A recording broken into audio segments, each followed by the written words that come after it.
Looking back at the stories I did in 2019 feels a lot like looking at one of my old report cards. There are an awful lot of C's. There was corruption. For 5 days, Faisal Khan came to federal court a free man. On the 5th day, he left a prisoner. The kind of Khan you spell C-O-N. Mr. Khan, anything you'd like to say? Mr. Khan, you gambled and lost. Are you sorry?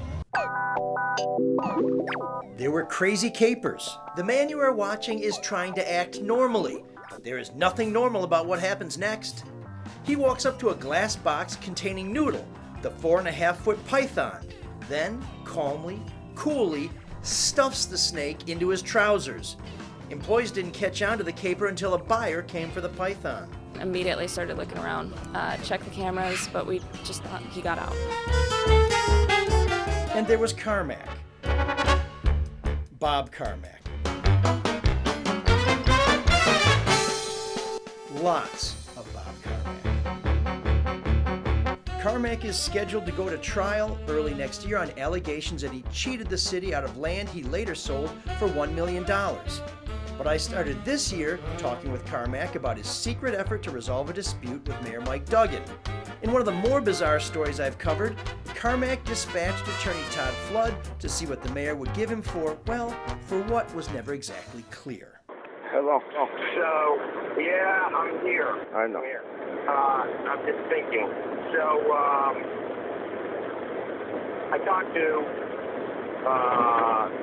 Duggan for about 10 seconds. Yeah.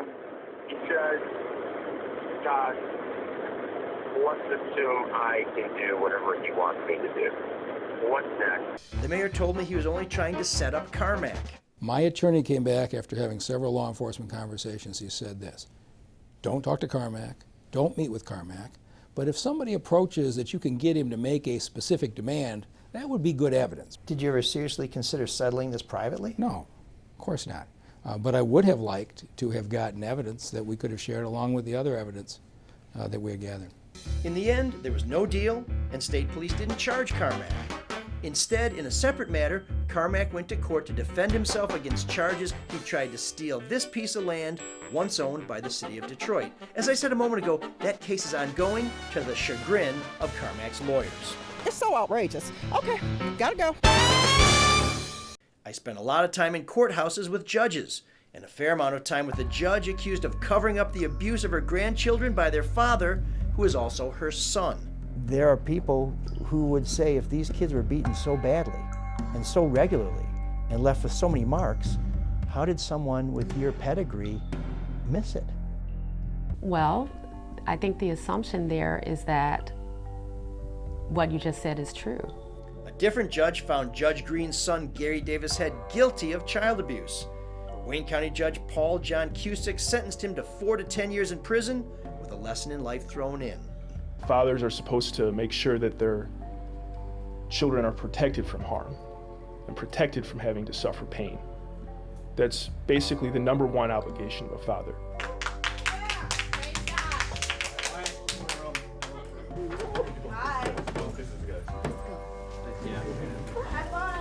Judge Green was taken off abuse and neglect cases after my investigation broke.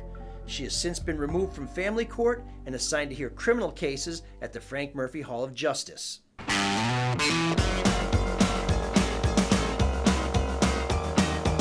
Senator, we tried to make an appointment, but we still have some questions. I don't care about your questions.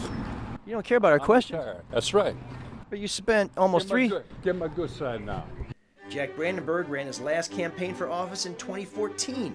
But even as the Harrison Township Republican prepared to leave the state Senate in 2018, campaign cash continued to flow from his re-election account. You spent almost $3,000 on office furniture for your re-election office, but you don't have a re-election office. You didn't even have a re-election. Had one then. Had a district office too. Where's that furniture now?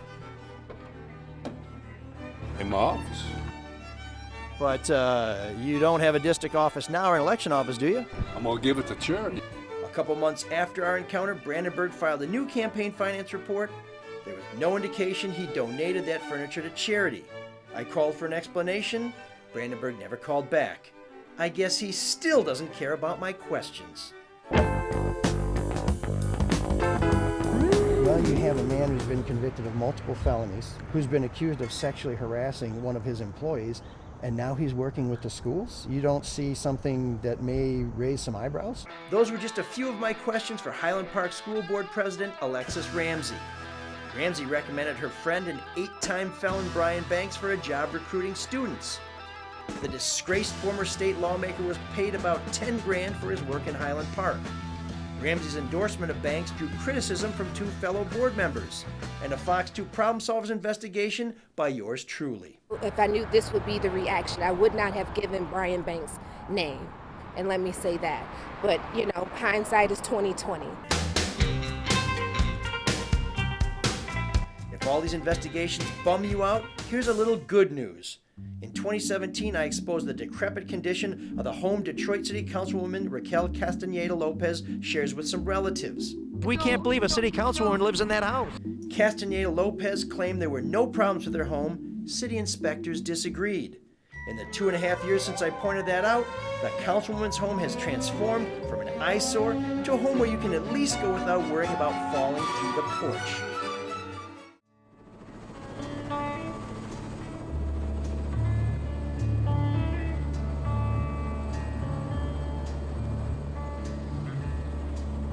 It's been an honor and a privilege to hold public officials accountable and to serve you. But none of this matters if you don't care. So thanks for watching. Thanks for caring. This is the end.